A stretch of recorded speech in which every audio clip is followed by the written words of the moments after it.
आखिरी रविवार। Decode presented by KEI wires and cables, विकसित भारत का विकसित वायर, को powered by Mongia steel, steel का बादशाह, in association with JK tyre, total control. सभी पशुपालकों की पसंद, देश का नंबर 1 कपिला पशु आहार।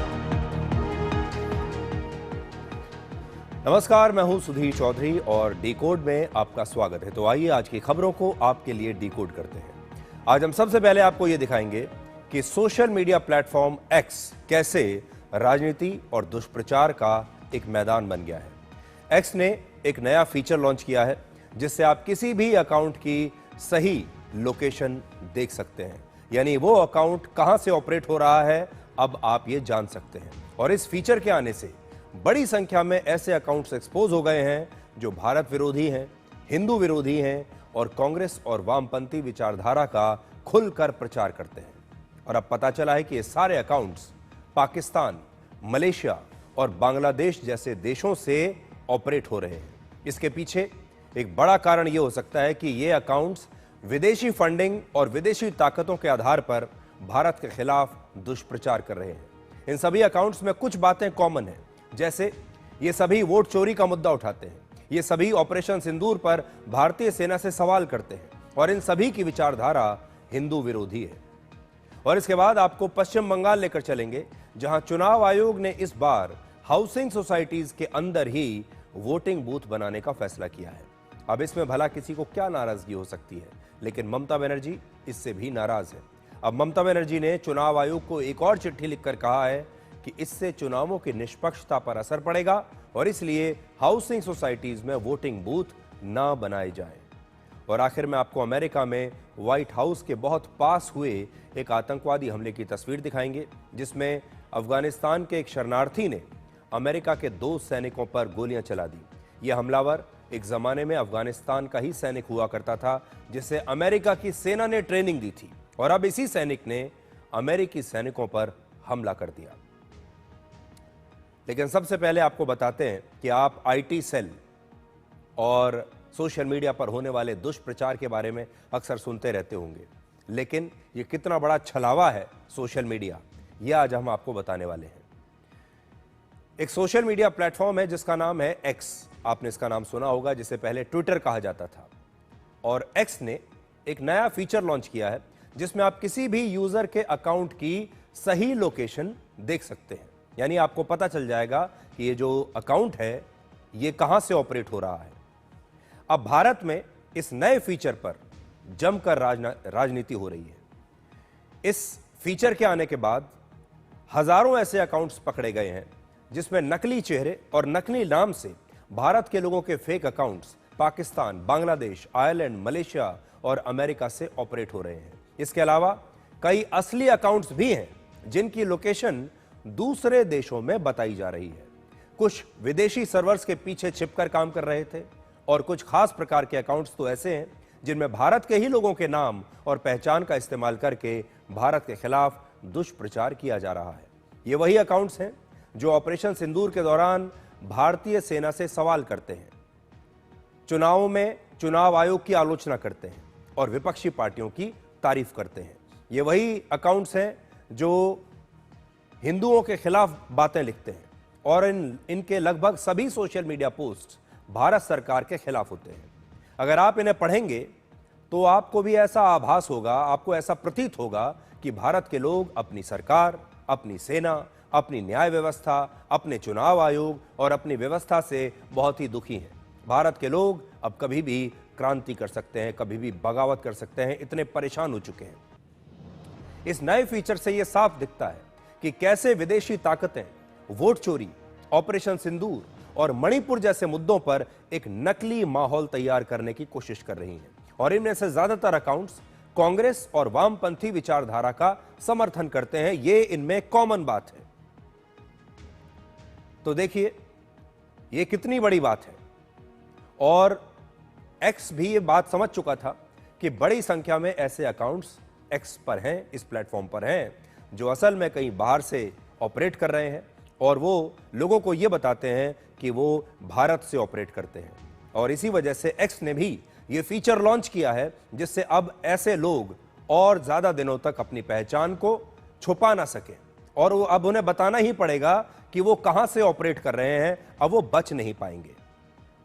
आज बीजेपी के सांसद संबित पात्रा ने दिल्ली में एक प्रेस कॉन्फ्रेंस करके इस मुद्दे को उठाया और कांग्रेस और वामपंथी इकोसिस्टम के कई अकाउंट्स का नाम लेकर उन्हें एक्सपोज किया। उन्होंने यह भी बताया कि भारत विरोधी नैरेटिव बनाने वाले कई अकाउंट्स दक्षिण एशिया और पश्चिम एशिया से चलाए जा रहे हैं। ये ऑप्शन दिया गया है कि आप सटीक स्थान नहीं देके साउथ ईस्ट एशिया रीजन दे सकते हैं। तो कई ऐसे इन्फ्लुएंसर्स ने साउथ ईस्ट एशिया दे दिया है, जबकि उनका लोकेशन पाकिस्तान है। बांग्लादेश भी कई ऐसे इन्फ्लुएंसर्स के लोकेशन है। तो आप सोच के देखिए किस प्रकार से राहुल गांधी केवल विदेश जाकर देश के खिलाफ नहीं कहते हैं, वो केवल जेन जी से मिलकर के देश के खिलाफ एक माहौल बनाने की कोशिश नहीं करते हैं।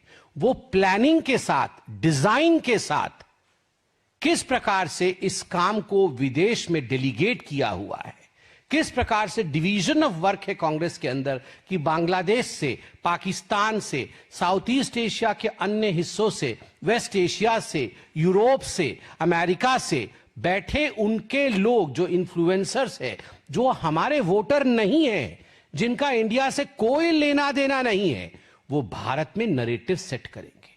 अब मैं बहुत संक्षेप में, भारत में कुछ ऐसे नरेटिव जो इन लोगों द्वारा राहुल गांधी के कहने पर, कांग्रेस इकोसिस्टम और लेफ्ट इकोसिस्टम के कहने पर सेट किया गया। इस समय ऐसा लग रहा है कि सोशल मीडिया प्लेटफॉर्म एक्स पर लोकेशन दिखने की वजह से डिजिटल एसआईआर शुरू हो गया है। आप ऐसा समझिए। अब आपको दिखाते हैं कि कैसे एक्स पर कुछ अकाउंट्स के जरिए एक खास माहौल बनाया गया है। सबसे पहले जो नैरेटिव आप देखिए कि अलग अलग मुद्दों को यहां पर उठाया जाता है। जो पहला मुद्दा आप देखिए, ये सारे जो अकाउंट्स हैं ये कैसे एक खास मुद्दों को उठाते हैं। सबसे पहले देखिए, ये उठाते हैं वोट चोरी का मुद्दा।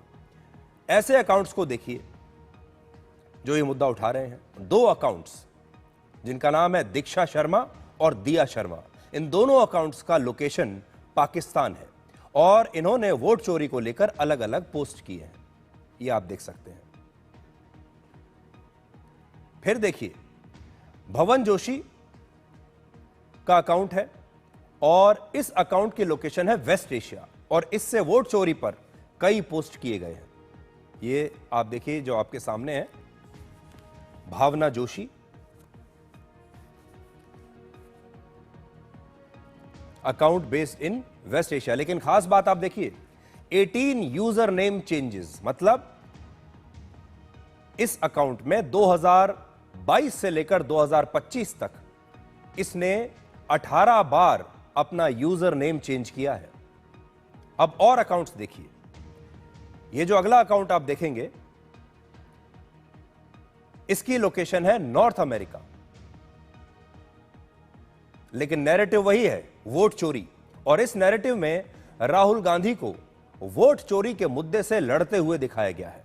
यहां आप देख लीजिए, यह नॉर्थ अमेरिका से ऑपरेट हो रहा है। इसी तरह एक और अकाउंट है शमशेर आलम, यह कुवैत से ऑपरेट हो रहा है, लेकिन कुवैत में बैठकर यह वोट चोरी वाली हर पोस्ट पर लगातार एक्टिव है। और अगला देखिए, यह डॉक्टर कालिका नाम का अकाउंट है, यह भी वोट चोरी के पक्ष में लगातार माहौल बनाता है। यहां आप देखिए, यह सिंगापुर में बेस्ड है। अब पहला अकाउंट है, यह पहला नैरेटिव है वोट चोरी का। अब ये सारे अकाउंट्स ऑपरेशन सिंदूर पर भी बहुत एक्टिव हैं।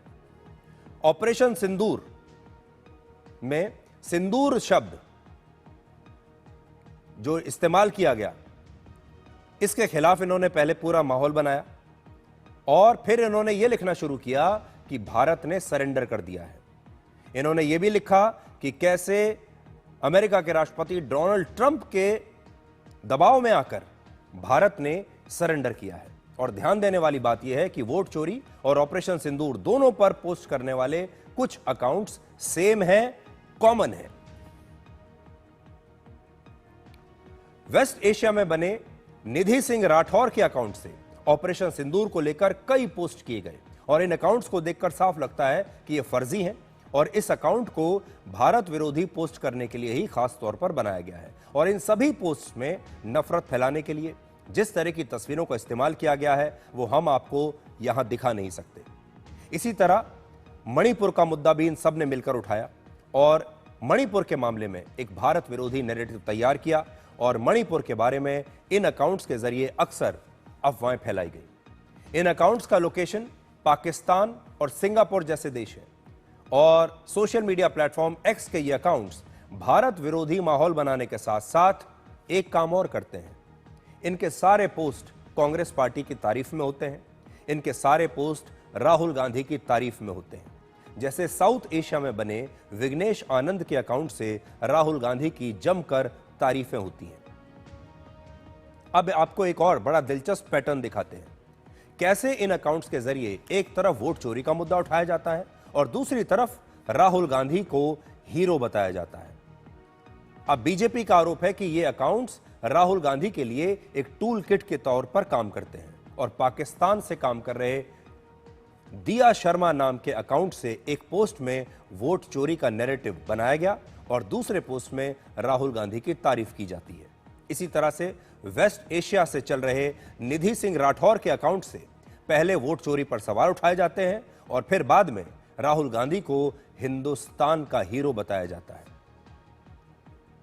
सिंगापुर के एक और अकाउंट से राहुल गांधी को न्याय के लिए लड़ने वाला बताया गया है, जबकि दूसरे पोस्ट में हरियाणा में वोट चोरी पर राहुल गांधी के दावे को बिल्कुल सही ठहराया गया है। इनसे कई अकाउंट्स का यूजर नेम इनमें से बार बार बदला गया है। जैसे निधि सिंह राठौर और शिखा सिंह का यूजर नेम 26 बार बदला गया, भावना जोशी का यूजर नेम 18 बार बदला गया। एक और अकाउंट है alt news, ALT alt news, इसका यूजर नेम 3 बार बदला गया, जबकि दिया शर्मा का अकाउंट अब सस्पेंड हो चुका है। अभी तक हमने आपको जो अकाउंट्स दिखाए हैं उनका लोकेशन भारत के बाहर था। ज्यादातर अकाउंट्स को देखकर ऐसा लगता है कि या तो ये फर्जी हैं और या फिर अपनी पहचान छुपाने के लिए ये कहीं और से ऑपरेट कर रहे हैं। बहुत सारे अकाउंट्स ऐसे हैं जिनमें कोई तस्वीर नहीं है और ये वेरीफाइड भी नहीं है। कई के नाम तो बिल्कुल मनगढ़ंत है। लेकिन जैसे एक नाम मैंने आपको बताया, ये कैटालेया, ये एक नाम है, मनगढ़ंत नाम है, एक तस्वीर भी लगा ली गई है, लेकिन ये बाहर से ऑपरेट हो रहा है। अब आपको कुछ ऐसे अकाउंट्स दिखाते हैं जो उन लोगों के हैं जो वाकई में भारत में ही रहते हैं, लेकिन इनके अकाउंट्स का लोकेशन भारत के बाहर है। इनमें से एक नाम है प्रतीक सिन्हा, ये ऑल्ट न्यूज के को फाउंडर और एडिटर हैं। इनका लोकेशन पहले मलेशिया दिख रहा था, लेकिन जैसे ही लोकेशन का खुलासा हुआ, इनका लोकेशन बदलकर अचानक से भारत हो गया। इसी तरह ऑल्ट न्यूज का लोकेशन भी पहले अमेरिका था, लेकिन अब रातों रात बदलकर यह भारत हो गया है। अब ये प्रतीक सिन्हा हो, ऑल्ट न्यूज हो, इन सभी अकाउंट से भारत विरोधी नैरेटिव चलाए जाते हैं। एक खास विचारधारा को प्रमोट किया जाता है, कुछ खास नेताओं को ही प्रमोट किया जाता है और कुछ खास मुद्दे ही लगातार उठाए जाते हैं। एक और सोशल मीडिया इन्फ्लुएंसर है अर्पित शर्मा। यह भी सोशल मीडिया पर भारत विरोधी माहौल बनाने के काम आता है और इसके अकाउंट का लोकेशन है यूरोप। सबसे दिलचस्प बात यह है कि जैसे ही लोकेशन का खुलासा हुआ, कई अकाउंट्स तेजी से अब अपना लोकेशन बदल रहे हैं या फिर अपने अकाउंट्स को डीएक्टिवेट कर रहे हैं। और आज की प्रेस कॉन्फ्रेंस में बीजेपी के सांसद संबित पात्रा ने कई अकाउंट्स का नाम लेकर उनका जिक्र किया है, जिसमें एक ऑल्ट न्यूज भी है। एक ऑल्ट न्यूज का मुझे दिया गया है, alt news @capital ALT capital N small EWS, account based in United States, connected via web. Account based in United States, ये उस समय का स्क्रीनशॉट है जिस समय यह फीचर X ने दिखाया। अब जिन लोगों के अकाउंट्स की लोकेशन विदेशों में दिख रही है, वो अपने बचाव में दो तर्क दे रहे हैं।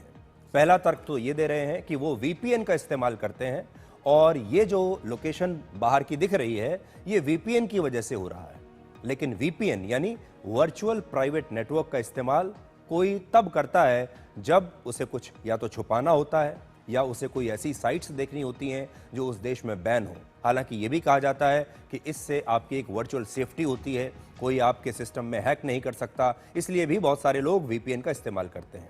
ये एक ऐसी सर्विस होती है जिसके जरिए आप अपना IP एड्रेस और अपनी लोकेशन को छिपा सकते हैं। जैसे आप नई दिल्ली में हैं और सिंगापुर का VPN इस्तेमाल करते हैं तो ऐसा लगेगा कि आप भारत से नहीं बल्कि सिंगापुर से इंटरनेट का इस्तेमाल कर रहे हैं। भारत में X पर कोई प्रतिबंध नहीं है, इंटरनेट पर कोई प्रतिबंध नहीं है। भारत चीन की तरह नहीं है, टर्की की तरह नहीं है। तो फिर VPN का इस्तेमाल कुछ खास लोग क्यों कर रहे हैं?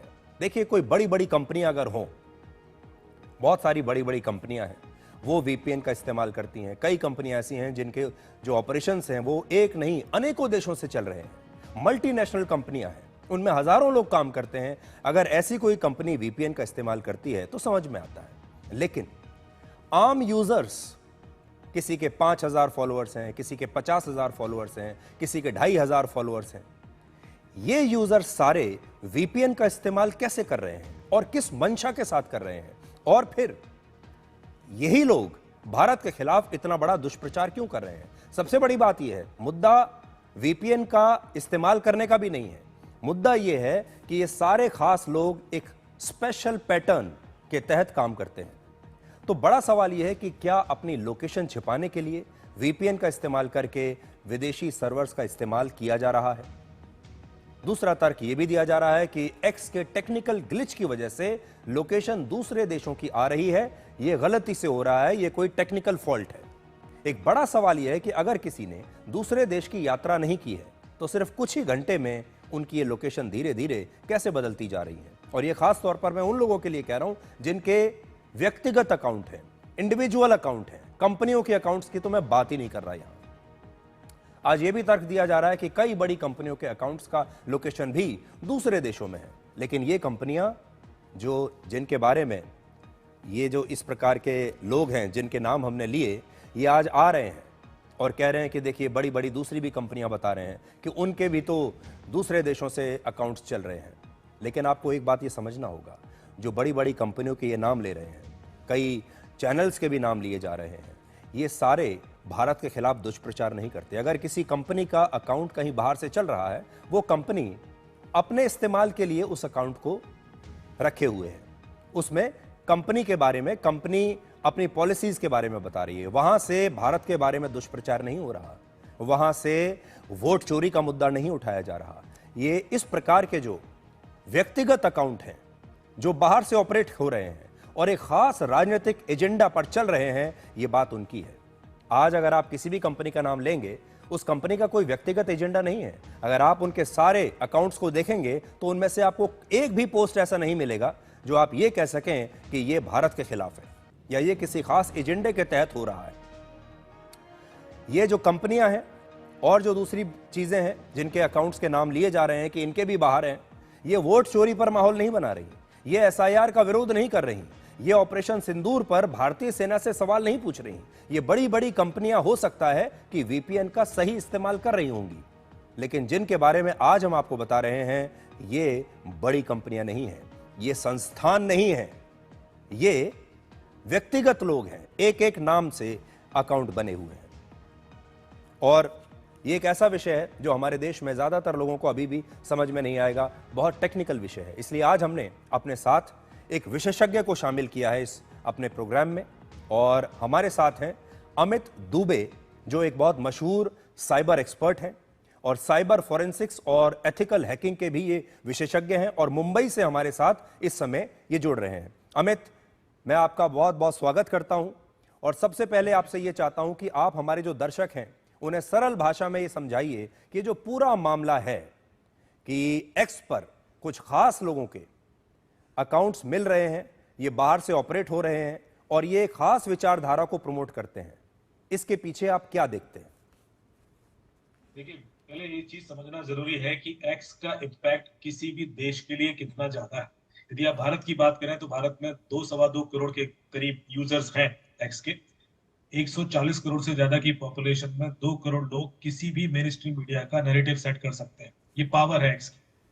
अब किसी भी मुद्दे पे, छोटे से मुद्दे पर लोग ऐसे चीजें ट्रेंड कराने लगते हैं और उसके बाद देखा जाता है कि इसमें 30% लोग तो फर्जी है और बाकी जो 50% लोग हैं वो देश के ही नहीं है, वो देश के बाहर से हैं।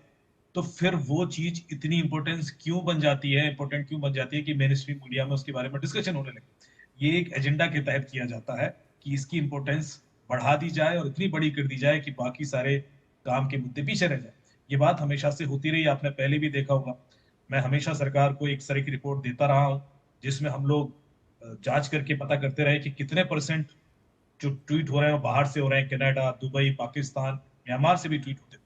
अब चूंकि ये फीचर आ ही गया है, इससे पहले फीचर नहीं था तो बड़ा मशक्कत करनी पड़ती थी, निकालना पड़ता था डेटा और तब जाके पता पड़ता था कि ये लोग तो छुप के बाहर के देशों से ट्वीट कर रहे हैं और इनको तो पकड़ा भी नहीं जा सकता।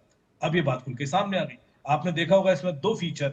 एक ये बताता है कि यूजर इस समय किस आईपी से कनेक्टेड है, उसका लोकेशन क्या हो सकता है, जैसे वेस्ट एशिया है, इंडिया है, पाकिस्तान है, जो भी देश है।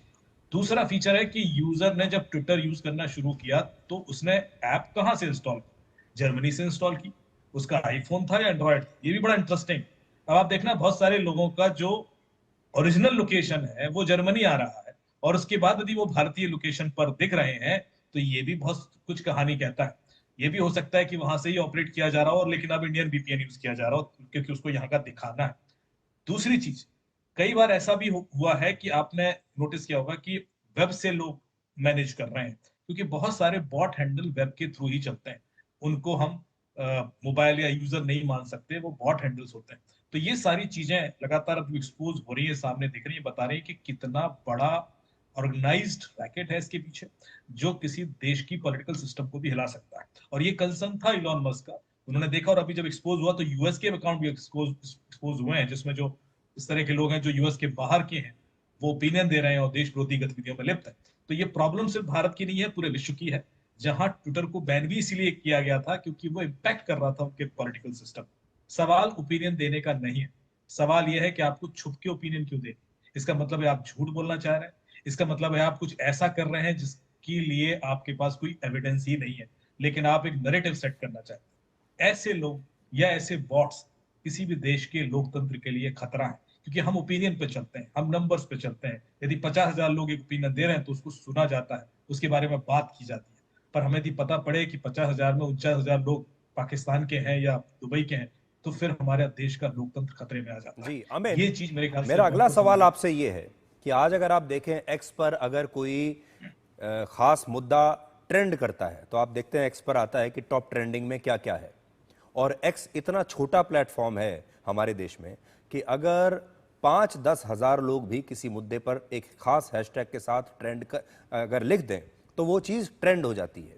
जैसे ही ट्रेंड होती है तो हमें ऐसा लगता है कि पूरा देश इसी के बारे में बात कर रहा है और ये चीज़ जो है ये वायरल हो गई है और ये हमारे देश के लोगों की राय हमें देखने को मिल रही है।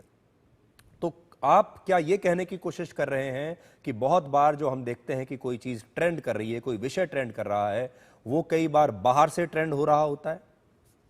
बिल्कुल बिल्कुल, बाहर से ट्रेंड ही होता है और कई बार तो कुछ मार्केटिंग कंपनीज पैसे लेकर ट्रेंड कराती हैं। उनके पास 10,000 20,000 हैंडल्स होते हैं। आपने एक और चीज नोटिस की होगी, इसमें से बहुत सारे वेरीफाइड हैंडल्स हैं। वेरीफाइड हैंडल्स की जरूरत किसी चीज को ट्रेंड कराने में लगती है। यदि 100 या 150 वेरीफाइड हैंडल किसी चीज के बारे में बात करने लगे और उसके बाद 7-8 हजार अनवेरीफाइड भी है तो वो चीज ट्रेंड कर जाती है। इसको एक पैटर्न के तहत करना होता है, ये एल्गोरिथम लोगों ने क्रैक कर रखी है। बहुत सारी मार्केटिंग कंपनीज हैं जो सर्विस देती हैं कि आप 60,000 रुपए दे दीजिए, हम 1 घंटे कोई चीज ट्रेंड करा देंगे, या 1 लाख रुपए दे दीजिए तो 2 घंटे भी करा देंगे। आप सोचिए किसी देश की मेन स्ट्रीम मीडिया क्या इस बारे में आज बात करेगी, 1.5 लाख में डिसाइड हो जाता है। और ये कई बार आपने भी देखा होगा कि लोगों को हैप्पी बर्थडे ट्रेंड कर रहा है, ये लोग मजे के लिए भी करते हैं कि पैसा दे दिया किसी बिजनेसमैन ने कि मेरे बर्थडे पर ट्रेंड करा दीजिए। ये इतना आसान हो गया और इसको हम सीरियसली कितना लेते हैं, ये आपने जैसे कि बताया जी। कि 10,000 लोग बात कर रहे हैं मैं आपके पास वापस आता हूं, लेकिन अपने दर्शकों का ध्यान इस बात पर मैं ले जाना चाहता हूं कि आजकल घुसपैठियों का जो मुद्दा है, आपने देखा होगा, बहुत बड़ा है कि हमारे देश में बड़ी संख्या में दूसरे देशों से घुसपैठिए आ गए हैं। ये SIR जो चल रहा है, ये भी इसीलिए चल रहा है। लेकिन अब आप देखिए, जो मैं आपको आज बात बता रहा हूं, ये डिजिटल घुसपैठ है, यानी डिजिटली बहुत सारे लोग हमारे देश में घुसपैठ कर रहे हैं और पाकिस्तान, बांग्लादेश या खाड़ी देशों के लोकेशन वाले ऐसे कई अकाउंट्स हमारे देश का माहौल खराब कर रहे हैं और भारत विरोधी नैरेटिव तैयार कर रहे हैं। जैसे हमारे चुनावों में वोट चोरी होते हैं, ऑपरेशन सिंदूर के दौरान भारत हार गया और भारत ने सरेंडर कर दिया, मणिपुर में अत्याचार हो रहा है और जेन जी को नेपाल की तरह भारत में भी अब आंदोलन करना है। प्रधानमंत्री मोदी और RSS के खिलाफ बाकायदा माहौल तैयार किया जाता है, राहुल गांधी को एक हीरो बताया जाता है। लेकिन नैरेटिव तैयार करने वाले इन लोगों को एक सबसे बड़ी सच्चाई आज देखनी चाहिए। हमारे देश में सोशल मीडिया प्लेटफॉर्म X पर कुल मिलाकर सिर्फ 2 करोड़ 45 लाख अकाउंट्स के आसपास हैं। 2 करोड़ 45 लाख अकाउंट्स हैं हमारे देश में। तो जो लोग इसे बहुत गंभीरता से लेते हैं, उन्हें आज हम ये बात बता रहे हैं। हमारे देश की जनसंख्या है 146 करोड़ और उसमें से लगभग 2.5 करोड़ लोग X पर हैं, यानी कुल जनसंख्या का सिर्फ 1.6% हिस्सा ही X पर एक्टिव है। यानी 2% से भी कम लोग, 1.5% लोग देश में एक खास नैरेटिव बनाने की कोशिश करते हैं और फिर उस मुद्दे को ट्रेंड भी कराते हैं। तो आज मैं आपको यह बताता हूं कि कोई एक प्लेटफॉर्म जो सिर्फ 1.5% लोगों का है और उस 1.5% में भी 5,000, 4,000, 10,000 लोग मिलकर कुछ ट्रेंड करा भी देते हैं, तो क्या आप ये मान सकते हैं कि ये देश के 140 करोड़ लोगों की राय है? क्या ये 10,000 लोग तय कर रहे हैं कि देश में 146 करोड़ लोगों की राय क्या है, उनकी सोच क्या है?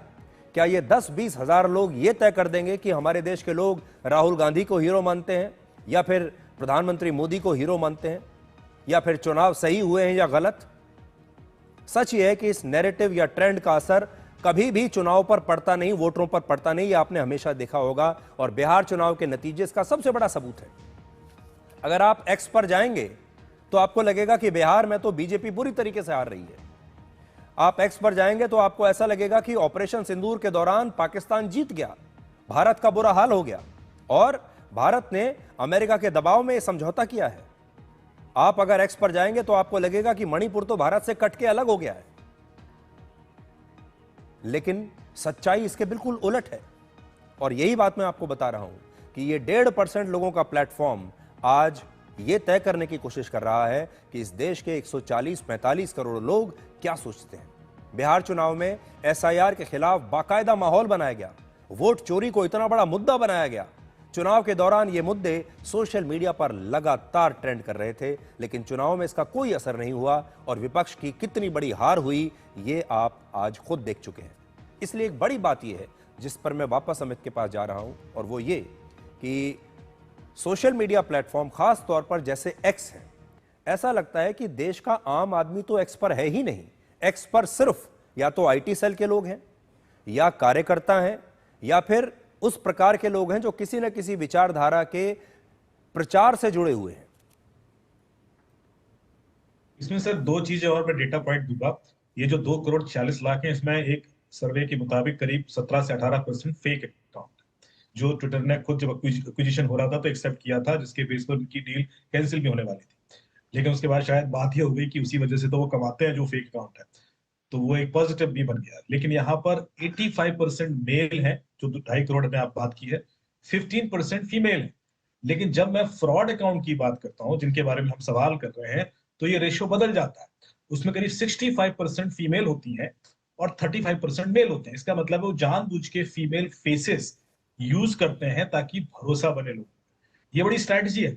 जब कोई फीमेल किसी बारे में बात कर रही है तो डिफॉल्ट आपका जो एक्सेप्टेंस लेवल है वो हाई होता है, उस पर आप सवाल कम करते हो, जबकि एक मेल को आप क्वेश्चन भी कर सकते हो। तो ये एक रेशियो देखो कैसे रिवर्स हो जाता है।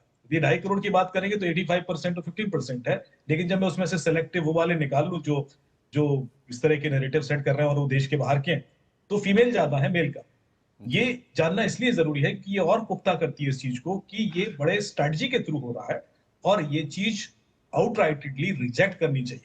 यदि कभी भी किसी मुद्दे पर इस तरह के लोग बयान करें तो उसको किस तरह से आप काउंटर कर सकते हैं। जी। और जो आपने एक और चीज जो सर आपने बोली कि इम्पोर्टेंस देश में मेन स्ट्रीम मीडिया ने जो बनाई, क्योंकि इसमें यदि हम और क्लासिफाई करेंगे तो जर्नलिस्ट नॉर्मली ट्विटर पर होते हैं, जो जो ये साहित्यकार हैं वो हैं ट्विटर पर, या आर्टिस्ट होंगे क्योंकि वो उस चीज के बारे में ओपिनियन देना चाहते हैं। तो मैं 30-40% वो निकाल देता हूँ। आम आदमी बहुत ही कम है। आम, और उसके बाद जो मैं बोल रहा हूँ 20-25% फेक है, तो आम आदमी तो है ही नहीं। उस आम आदमी का मतलब है कि वो व्यक्ति जो शायद हर मुद्दे के बारे में एक ओपिनियन रखता है पर वो ट्विटर पर नहीं बोल रहा है, वो उसका प्लेटफॉर्म कुछ और है। ये चीज हमें समझनी होगी। जी, एक सवाल मैं आपसे और जानना चाहता हूं। इनमें से बहुत सारे लोग आज ये कह रहे हैं कि मैं तो वीपीएन का इस्तेमाल करता हूं और वीपीएन इस्तेमाल करने की वजह से मेरी लोकेशन कहीं बाहर से आ रही है। तो ये वीपीएन का इस्तेमाल करने का मैं समझ सकता हूं, अगर कोई बड़ी कंपनी है, कोई संस्था है, कोई चैनल है जिसके पास हजारों की संख्या में उसके कर्मचारी हैं और कई देशों में उसके ऑपरेशंस चलते हैं, वो वीपीएन का इस्तेमाल कर रहा होगा, मुझे समझ में आता है। लेकिन जो इंडिविजुअल्स हैं, व्यक्तिगत जो अकाउंट्स हैं, अगर वो भी वीपीएन का इस्तेमाल कर रहे हैं तो इसके पीछे क्या कारण या मंशा हो सकती है? सर पहले तो ट्विटर को इस्तेमाल करते समय वीपीएन इस्तेमाल करने का कोई औचित्य बनता नहीं है, क्योंकि वहां तो आप बताना चाह रहे हो ना कि आप किस देश में हो, क्या हो, लेकिन वो वीपीएन का इस्तेमाल कर रहे हैं और किसी भी ऐसे पर्पस लिए कर रहे हैं जो भारत में बैन है उस चीज को करने के लिए, तो वो भी इलीगल ही है। इसका मतलब आप कुछ तो इलीगल जरूर कर रहे हैं जिस वजह से आपके फोन में वीपीएन है। या आप कारण बता दीजिए, मैं आपको बताता हूँ लोग इंडिया में वीपीएन क्यों यूज करते हैं। या तो वो कोई ऐसी वेबसाइट एक्सेस कर रहे हैं, पोर्नोग्राफिक वेबसाइट जो बैंड है भारत में, या वो कोई गेम डाउनलोड करना चाहते हैं जो बैंड है, या वो कोई ओटीटी कंटेंट देखना चाहते हैं जो बैंड है, या वो डार्क वेब में घुसना चाहते हैं। इसके अलावा वीपीएन का कोई इस्तेमाल पॉजिटिव दिखता नहीं है आम यूजर के लिए। वो हमें वीपीएन करता क्या है, सिंपल भाषा में थोड़ा समझा देते हैं। जब आप एक वीपीएन एप्लीकेशन इस्तेमाल करते हैं तो आपकी जो लोकेशन है वो आप किसी और देश में मूव कर सकते हैं। आप बता सकते हैं कि मैं जर्मनी में हूं या मैं पाकिस्तान में हूं, और उस वजह से जो प्लेटफॉर्म है उसको लगता है कि आप भारत में नहीं है और वो आपको उन चीजों का एक्सेस देता है जो भारत में बैंड है। ये एक रीजन है जिस वजह से वीपीएन लोग इस्तेमाल करते हैं। लेकिन यदि वो अपने आप को छुपाने के लिए बोल भी रहे हैं कि मैं वीपीएन पे हूं, तो भी वो कुछ गड़बड़ ही कर रहे हैं, वो कुछ खुराफाती कर रहे हैं, कुछ ऐसा ही कर रहे हैं जो देश में कानून के तहत ठीक नहीं है। जी, अमित जी, आपका बहुत बहुत शुक्रिया। आपने बहुत सरल भाषा में हमारे दर्शकों को आज ये बताया, और अब हम अपने दर्शकों से भी यही कहेंगे कि इस समय सोशल मीडिया पर बहुत कुछ ऐसा चल रहा है जो शायद आपको समझ में नहीं आता होगा, और कुछ ऐसे अकाउंट्स हैं, कुछ ऐसे कार्यकर्ता हैं, कुछ ऐसे एक्टिविस्ट हैं, हो सकता है वो कुछ विदेशी ताकतों से जुड़े हुए हों, हो सकता है उन्हें कुछ विदेशी फंडिंग मिलती हो, क्योंकि ये सारे जो लोग हैं जो हमने आपको बताए, खास तौर पर जो विदेशों से जिनकी लोकेशन आ रही है, अब देखिए जैसे ही पकड़े गए वैसे ही एक ही दिन में इनकी सबकी लोकेशन विदेशों से भारत आ गई। अगर ये कल तक वीपीएन इस्तेमाल कर रहे थे और लोकेशन मलेशिया आ रही थी, तो आज उसी वीपीएन पर लोकेशन भारत कैसे आ गई? इनसे कोई ये पूछे। और सबसे बड़ी बात है, बार बार जो हम आपसे कहते हैं, मंशा क्या है आपकी?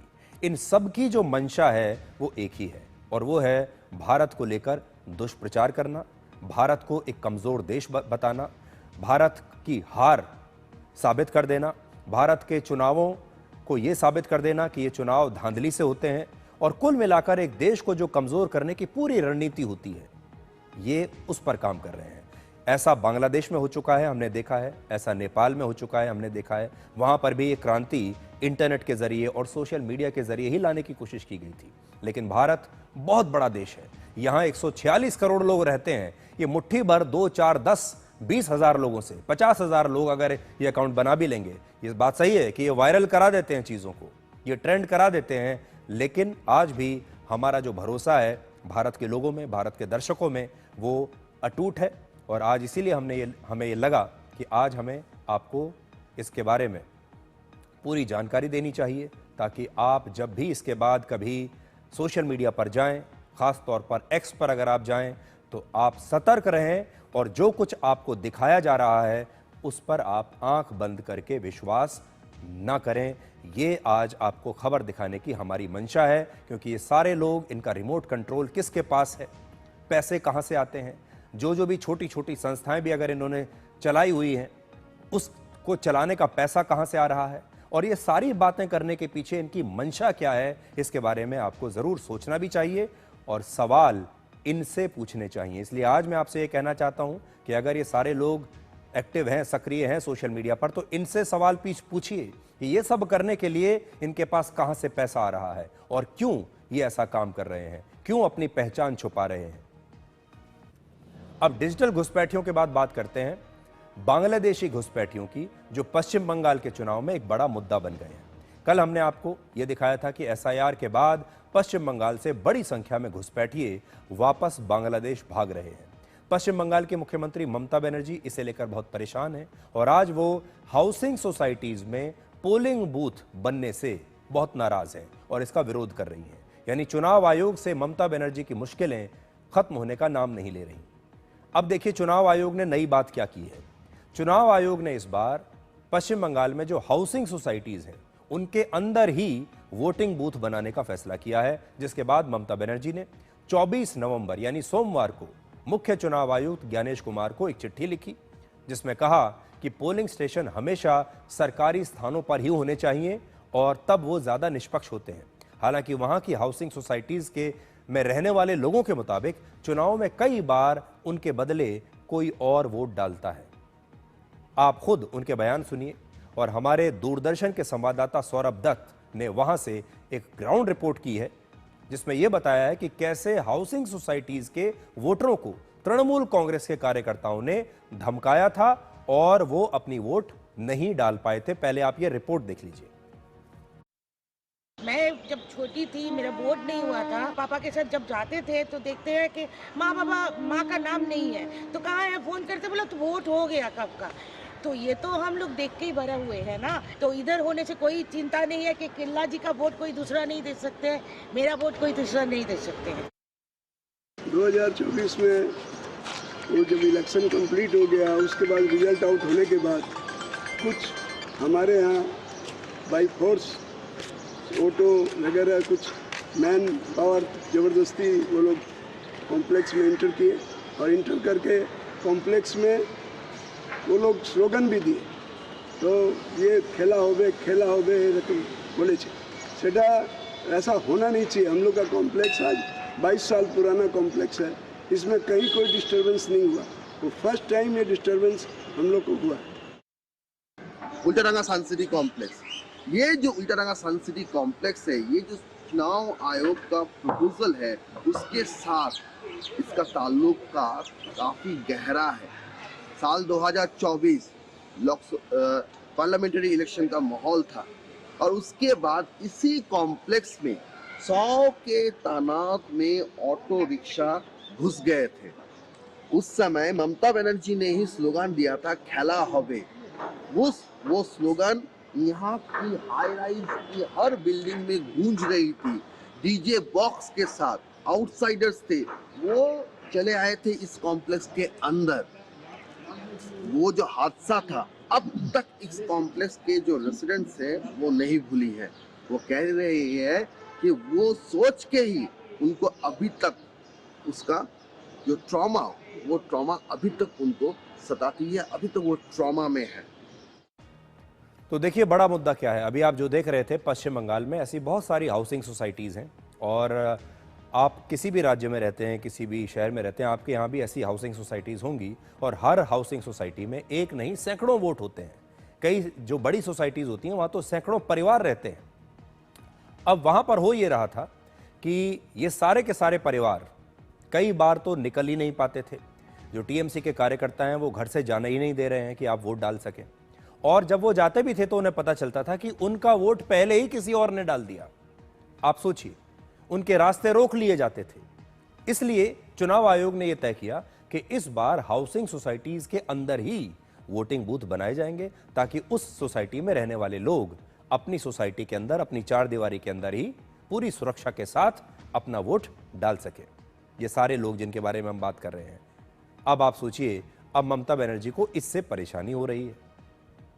इससे पहले ये जो गड़बड़ी है ये हो रही थी, उन्हें पता लगता था कि ये जो कोई एक खास अगर हाउसिंग सोसाइटी है और वो किसी खास विचारधारा के लोगों की है, अगर उन्हें पता है कि ये तृणमूल कांग्रेस को वोट नहीं डालने वाले हैं, तो उन्हें जाना ही नहीं देते थे, उन्हें बीच में ही रोक देते थे और फिर उनका वोट कोई और डाल दिया करता था। तो ये पश्चिम बंगाल में हाउसिंग सोसाइटीज में रहने वाले जो लोग हैं उनके लिए एक बहुत बड़ी राहत का विषय है। और लोकतंत्र ऐसे ही मजबूत होगा जब हम अपने देश में मौजूद हर नागरिक के लिए सुनिश्चित करेंगे कि वो पूरी सुरक्षा के साथ जहां उसे सुविधा हो वहां जाकर वोट डाल सके।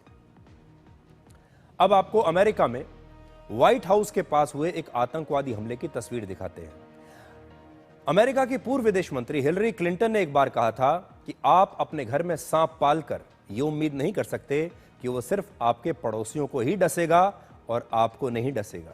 और यह बात तब उन्होंने पाकिस्तान के लिए कही थी, क्योंकि पाकिस्तान उस समय आतंकवादियों को पालता था और सोचता था कि ये जो आतंकवादी हैं ये सिर्फ भारत को डसेंगे।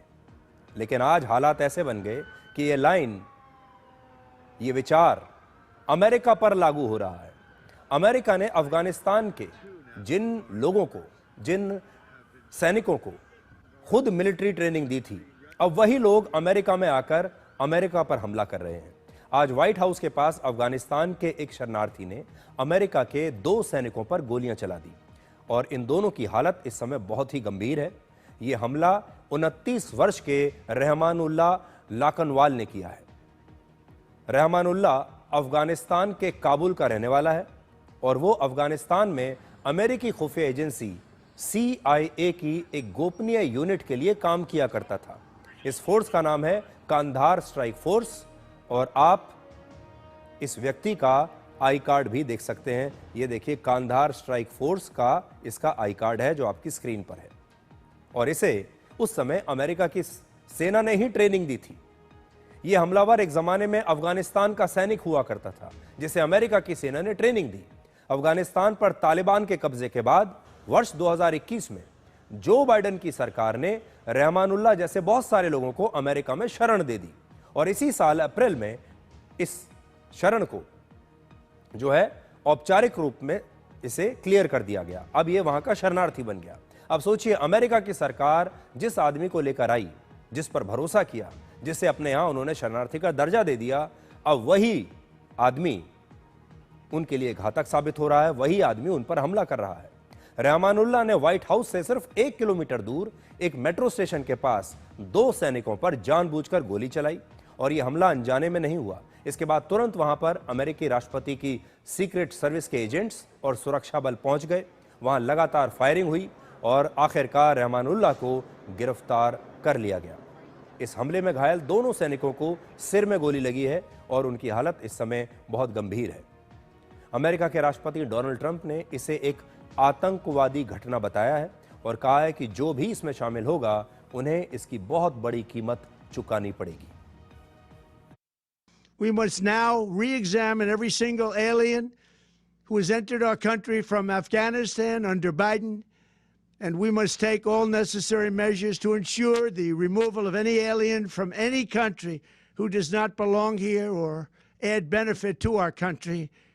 If they can't love our country, we don't want them. America will never bend and never yield in the face of terror. अमेरिकी मीडिया के मुताबिक रहमानुल्लाह अमेरिका में ही अपनी पत्नी और 5 बच्चों के साथ रहता है। हालांकि अब तक ये पता नहीं चला है कि रहमानुल्लाह ने यह हमला किया क्यों। उसके पड़ोसियों का कहना है कि हाल ही में उसने सोशल मीडिया पर अमेरिका के विरोध में कुछ पोस्ट लिखे थे और उसने तालिबान का भी समर्थन किया था। लेकिन अब तक रहमानुल्लाह का किसी आतंकवादी संगठन से कोई संबंध नहीं मिला है। अब जरा सोचिए, रहमानुल्लाह को लाने के लिए अमेरिका के 4 सैनिकों ने बाकायदा पत्र लिखकर उसकी बहादुरी की प्रशंसा की थी, तब जाकर उसे अमेरिका में एंट्री मिली। और रहमानुल्लाह सहित अफगानिस्तान के करीब 2 लाख लोगों को अमेरिका में शरण दी गई है। वर्ष 2021 में अमेरिका ने इसके लिए ऑपरेशन अलाइज वेलकम चलाया था। मतलब कि हमारे जो सहयोगी देश हैं, अलाइज हैं, उनका स्वागत हम करते हैं। अपने सहयोगियों का स्वागत करने का ऑपरेशन, ये इसका मतलब है। और अफगानिस्तान के इन लोगों ने तालिबान के खिलाफ अमेरिका की तब मदद की थी और अफगानिस्तान में इनकी जान को इसलिए खतरा हो गया था। जब तालिबान अफगानिस्तान पर कब्जा करने की कोशिश कर रहा था तो ये लोग अमेरिका की तरफ से तालिबान से लड़ रहे थे, अमेरिका की मदद कर रहे थे। लेकिन तालिबान जीत गया, तालिबान का कब्जा अफगानिस्तान पर हो गया, इनकी जान खतरे में आ गई और अमेरिका ने इन्हें अपने देश में ले लिया। लेकिन आज के हमले के बाद अफगानिस्तान के नागरिकों के लिए अमेरिका में एंट्री पर अब एक रोक लगा दी गई है, यानी अब अफगानिस्तान के किसी भी नागरिक को अमेरिका में एंट्री नहीं मिलेगी। अमेरिका के बाद अब आपको हांगकांग में लगी एक जबरदस्त आग दिखाते हैं। हांगकांग के एक रेजिडेंशियल कॉम्प्लेक्स में लगी आग से 75 लोगों की मौत हो चुकी है, जबकि 279 लोग अब भी लापता हैं। यानी ये लोग किस हालत में हैं, ये जिंदा भी हैं या नहीं, इसके बारे में किसी को कोई खबर नहीं। हांगकांग की सरकार के मुताबिक ये आग बुधवार दोपहर को लगभग 2:50 पर लगी और ये आग जिस रेजिडेंशियल कॉम्प्लेक्स में लगी है उसमें 8 टावर्स हैं और हर टावर में 35 मंजिलें हैं। इस कॉम्प्लेक्स में आग 7 टावर्स तक फैल चुकी है, यानी अब सिर्फ एक टावर ही ऐसा बचा है जहां आग नहीं पहुंची है। इस कॉम्प्लेक्स में 2000 फ्लैट्स हैं जिसमें करीब 5000 लोग रहते हैं और ये आग 20 घंटे तक ऐसे ही लगी रही। सोचिए, 300 से ज़्यादा फायर ब्रिगेड की गाड़ियां और 1200 से ज़्यादा फायर फाइटर्स के बाद भी आग बुझाने में करीब 1 दिन का समय लग गया। अब इसकी जांच शुरू हुई है। हालांकि आग लगने के कारणों का अभी तक पता नहीं चला है, लेकिन बड़ा सवाल यह है कि आखिर आग इतनी तेजी से 7 टावर्स तक फैल कैसे गई। तो जिन टावर्स में सबसे पहले आग लगी उनमें वर्ष 2024 से ही रिनोवेशन का काम चल रहा था। इसके लिए सभी टावर्स में मजदूरों के काम करने के लिए बांस के जो स्ट्रक्चर्स हैं वो लगे हुए थे और आग लगते ही बांस का ये जो स्ट्रक्चर है ये तेजी से जलने लगा और फिर जलते हुए बांस दूसरे टावर्स पर गिरने लगे और इस तरह से इन बांस के स्ट्रक्चर्स की वजह से ये जो आग है ये सारे टावर्स तक फैल गई। आप देखिए, तस्वीरों में आप देख पाएंगे, क्योंकि इसमें मरम्मत का काम चल रहा था, चारों तरफ बांस का जो एक स्ट्रक्चर है वो बनाया गया था दीवारों के साथ साथ। जैसा आपने हमारे देश में भी देखा होगा, जब मकान बनाया जाता है तो उसके साथ बांस का एक स्ट्रक्चर लगा दिया जाता है और असल में इन्हीं बांसों में आग लगी और फिर वो आग बिल्डिंग तक चली गई। लेकिन अब आप ये देखिए कि हांगकांग में पुलिस की कार्रवाई कितनी तेजी से होती है। वहां की पुलिस ने रेनोवेशन का काम कर रही उस कंपनी के 3 बड़े अधिकारियों को गिरफ्तार कर लिया है और रिपोर्ट्स के मुताबिक हांगकांग में पिछले 77 वर्षों की यह सबसे भयानक आग है। इससे पहले 1948 में हांगकांग के एक 5 मंजिला गोडाउन में आग लगी थी जिसमें 176 लोगों की मौत हो गई थी और तब के बाद से 48 के बाद से अब यह सबसे बड़ी घटना है।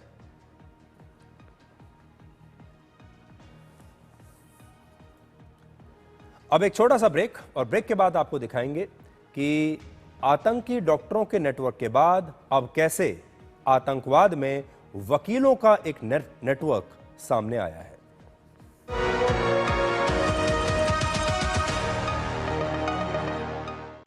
कौन है जो जोड़े देश को? विकसित भारत का विकसित वायर। हिंदुस्तान मिले हिंदुस्तान से, विजय हो देश हो विदेश हो जेके हो। देश का tyre JK tyre. This is no ordinary sky. This is where legends are born.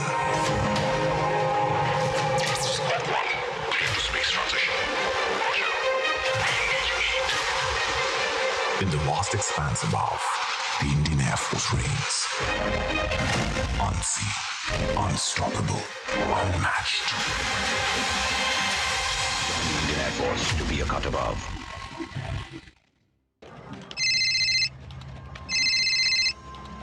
Hello, ये कॉल ट्राई से है। गैर कानूनी उपयोग के कारण आपका नंबर 2 घंटे में बंद हो जाएगा। अधिक जानकारी के लिए 1 दबाएं। ये संभावित फ्रॉड कॉल है। ट्राई कभी भी आपको ऐसे कॉल नहीं करता। फ्रॉड का शिकार मत बनो और बचो। ऐसे फ्रॉड कॉल्स का इलाज है 1930 या साइबर क्राइम वेबसाइट या ट्राई डीएनडी ऐप के जरिए ऐसे कॉल्स को रिपोर्ट करो। याद रखो, कोई भी कॉल जो ट्राई के द्वारा नंबर बंद करने, टावर लगाने की परमिशन देने, डिजिटल गिरफ्तारी या बैंक अकाउंट की जांच करने की धमकी दे, वो फर्जी है। ट्राई ऐसा कॉल कभी नहीं करता। जालसाज हमेशा आपको फंसाने की कोशिश करेंगे, मगर सोचो, समझो, बचो और रिपोर्ट करो। कौन है जो जोड़े देश को? विकसित भारत का विकसित वायर।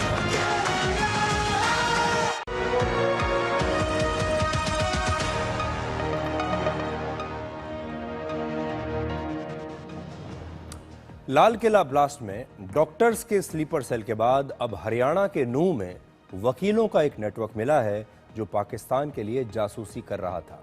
ये भारत में आतंकवाद फैलाने का पाकिस्तान का एक बिल्कुल नया तरीका है, जिसमें सिर्फ वाइट कॉलर प्रोफेशनल्स हैं, पढ़े लिखे लोग हैं, और ये आतंकवादी सीमा पार से नहीं आ रहे, ये कसाब की तरह नहीं है, ये हमारे ही लोग हैं, लेकिन काम हमारे देश के दुश्मनों के लिए करते हैं। वकीलों के इस जासूसी नेटवर्क को आप 4 पॉइंट्स में समझिए। पहला, नूह के 2 वकीलों को गिरफ्तार किया गया है। इनके नाम है रिजवान खान और मुशर्रफ। ये दोनों एक साथ काम करते हैं। रिजवान इस समय गुरुग्राम में वकालत करता है और ये गिरफ्तारियां केंद्रीय खुफिया एजेंसियों की रिपोर्ट के बाद हुई हैं। दूसरा, रिजवान पर पाकिस्तान के कुछ लोगों से ऑनलाइन बातचीत भी करने का आरोप है। रिजवान के मोबाइल फोन से व्हाट्सएप चैट्स और कॉल डिटेल्स के साथ कुछ और डिजिटल सबूत भी मिले हैं इस बात के कि यह पाकिस्तान में कुछ लोगों के साथ जुड़ा हुआ था। तीसरा, रिजवान पर हवाला नेटवर्क के जरिए पाकिस्तान से करोड़ों रुपए लाने का आरोप है, जिसे आतंकवादी गतिविधियों, जासूसी और ड्रग्स की तस्करी में इस्तेमाल किया जाता था। हवाला नेटवर्क में गैर कानूनी तरीके से बिना किसी बैंक के एक जगह से दूसरी जगह पैसे भेजे जाते हैं और रिजवान के बैंक अकाउंट्स में भी कई बड़े लेन देन हुए हैं। वो अक्सर पंजाब भी जाता था, अब उसकी जांच हो रही है। और चौथा, पुलिस नूह में 40 से 50 दूसरे लोगों से भी पूछताछ करेगी। ऐसा पता चला है कि यह जासूसी नेटवर्क देश के दूसरे इलाकों तक फैला हुआ है और इस साल हरियाणा के मेवात इलाके में पाकिस्तान के लिए जासूसी करने के आरोप में यह तीसरी गिरफ्तारी है। रिजवान और मुशर्रफ दोनों को उनके परिवार निर्दोष बता रहे हैं। मुशर्रफ का परिवार इस पूरे मामले की जांच करवाने की बात कर रहा है। आप सुनिए क्या कहता है। पुलिस 2 गाड़ी आई ही और वो ढोंडो गाड़ी पीछे लाए, गाड़ी वो खड़ी कर दी उनने। मन ने पूछी पुलिस वाले ने, अगर क्या नाम तेरा? परवेज है। खाली परवेज वकील है? तू? हाँ वकील। रिजवान जाने जानू। बात कद हुई? थोड़ी घंटे देर पहले हुई, रात को 1 बजे से पहले की बात है। वो आए हैं 1 बजे से पहले, फिर जटवा है ले गया। हमारी कोई रिश्तेदारी पाकिस्तान में ना है, ना हमारा लेना देना। अब हमारे बालक भी हमने ऐसे आर्मी में हमारा लड़का। ये मुशर्रफ में मेरा भतीजा है, इसको रात में सीआई वाले ने उठाया है और मेरे भतीजा ने इस वक्त जांच कराई जाए उसके बारे में। वो निर्दोष निकलेगा, उसका कहीं भी कोई फॉल्ट नहीं है। उससे पुलिस के कहने पे एक बार में गेट खोल दिया। अगर वो ऐसा चोर होता तो वो गेट नहीं खोलता। उससे जो कुछ पूछा उसने यही बता दिया कि मेरा नाम मुशर्रफ है, मुझे क्यों ले जा रहे हो। उसको जबरदस्ती ले गया। फरीदाबाद की अल फला यूनिवर्सिटी में डॉक्टर्स के इस टेरर मॉड्यूल से सिर्फ 35 किलोमीटर की दूरी पर अब नूह में वकीलों का जासूसी नेटवर्क मिला है और अब तक इनका एक दूसरे से कोई सीधा संबंध नहीं मिला है। यानी दिल्ली के पास 2 अलग अलग प्रोफेशंस के 2 आतंकी नेटवर्क्स मिले हैं और ये दोनों ही पाकिस्तान के लिए काम कर रहे थे। ये जरूरी नहीं कि ये दोनों मिलकर काम कर रहे हों। अब इस बात की जांच चल रही है। और अब एक और छोटा सा ब्रेक, और ब्रेक के बाद डिकोड जिंदगी में आपको दिखाएंगे आज का विचार।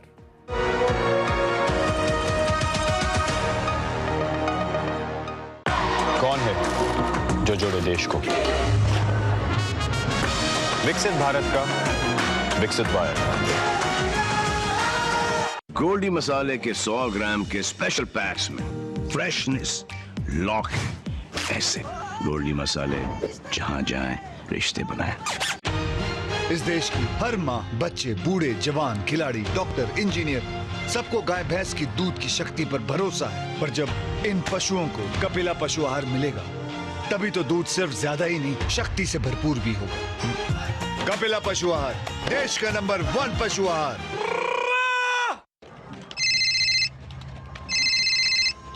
हेलो, ये कॉल ट्राई से है। गैर कानूनी उपयोग के कारण आपका नंबर 2 घंटे में बंद हो जाएगा। अधिक जानकारी के लिए 1 दबाएं। ये संभावित फ्रॉड कॉल है। ट्राई कभी भी आपको ऐसे कॉल नहीं करता। फ्रॉड का शिकार मत बनो और बचो। ऐसे फ्रॉड कॉल्स का इलाज है 1930 या साइबर क्राइम वेबसाइट या ट्राई DND ऐप के जरिए ऐसे कॉल्स को रिपोर्ट करो। याद रखो, कोई भी कॉल जो ट्राई के द्वारा नंबर बंद करने, टावर लगाने की परमिशन देने, डिजिटल गिरफ्तारी या बैंक अकाउंट की जांच करने की धमकी दे, वो फर्जी है। ट्राई ऐसा कॉल कभी नहीं करता। जालसाज हमेशा आपको फंसाने की कोशिश करेंगे, मगर सोचो, समझो, बचो और रिपोर्ट करो। This is no ordinary sky. This is where legends are born. Space transition.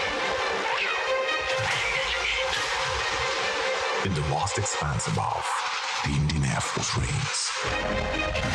Unseen, unstoppable, unmatched. The Indian Air Force to be a cut above. बच्चों को सर्टिफिकेट मिले तो कितना अच्छा लगता है ना। और अगर आपके आटे को भी मिले तो गेहूं की क्वालिटी, आटे की शुद्धता, रोटी की सॉफ्टनेस के लिए सर्टिफिकेट अगर होता तो है ना। आशीर्वाद आटा का क्वालिटी सर्टिफिकेट, पैक स्कैन करो, खुद चेक करो। आशीर्वाद आटा, क्वालिटी का वादा, लिख के ले लो। कौन है जो जोड़े देश को? विकसित भारत का विकसित वायर।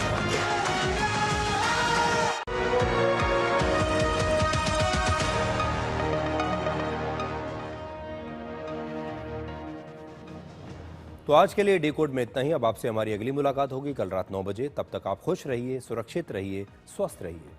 और जिंदगी को अगर खुलकर जीना है तो एक उसूल बनाएं, रोज कुछ अच्छा याद रखते जाएं और रोज कुछ बुरा भूलते जाएं। नमस्कार।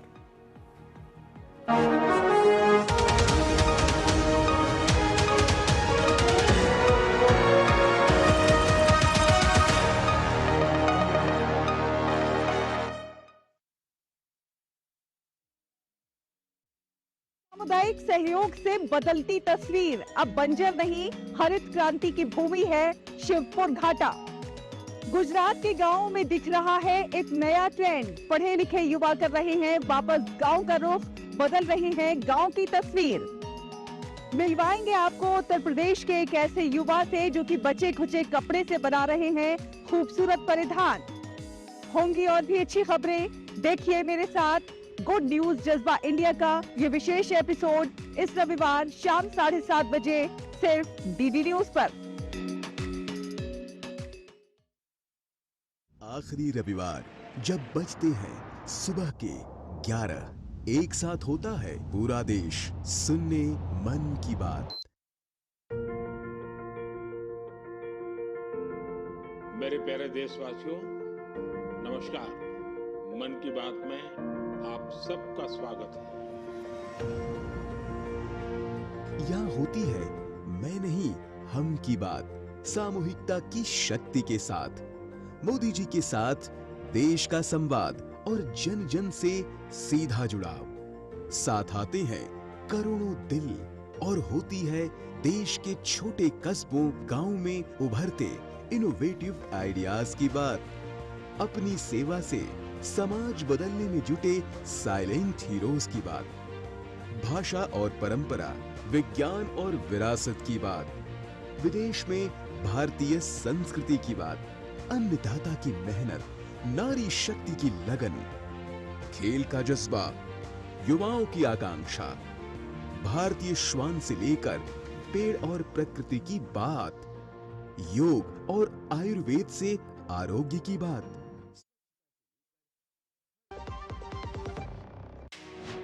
भारत की तरक्की की असली ताकत उसके श्रमिक, जिनकी मेहनत को मिल रही है पहचान, जिसके वो हमेशा से थे हकदार, क्योंकि मोदी सरकार की गारंटी है हर श्रमिक का सम्मान। श्रमेव जयते आज देश का मंत्र बन रहा है। सभी कामगारों को समय से न्यूनतम वेतन और युवाओं को नियुक्ति पत्र यानी नौकरी का भरोसा। महिलाओं को समान अवसर और समान वेतन, क्योंकि काम का मोल काबिलियत से होता है। फिक्स टर्म एम्प्लॉइज को सिर्फ 1 साल पर ग्रेच्युटी यानी मेहनत का हक बिना इंतजार। 40 वर्ष से अधिक की आयु के श्रमिकों को सालाना मुफ्त हेल्थ चेकअप और 40 करोड़ श्रमिकों को सामाजिक सुरक्षा की गारंटी। अब हर परिवार आश्वस्त।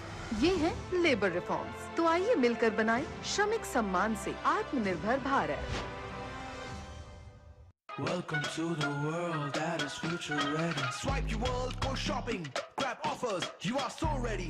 Welcome to the world that is future ready. Wow, wow. Click your world, utility bills, quick payments, you are so ready. Welcome to the world that is future ready. Wow, wow. This isn't just banking. It's next generation digital banking designed for tomorrow. Personalized, secure, savings and much more. With Bank of Baroda, experience the same trust with smarter world at your fingertips. Your world, my world, future ready, Bob World.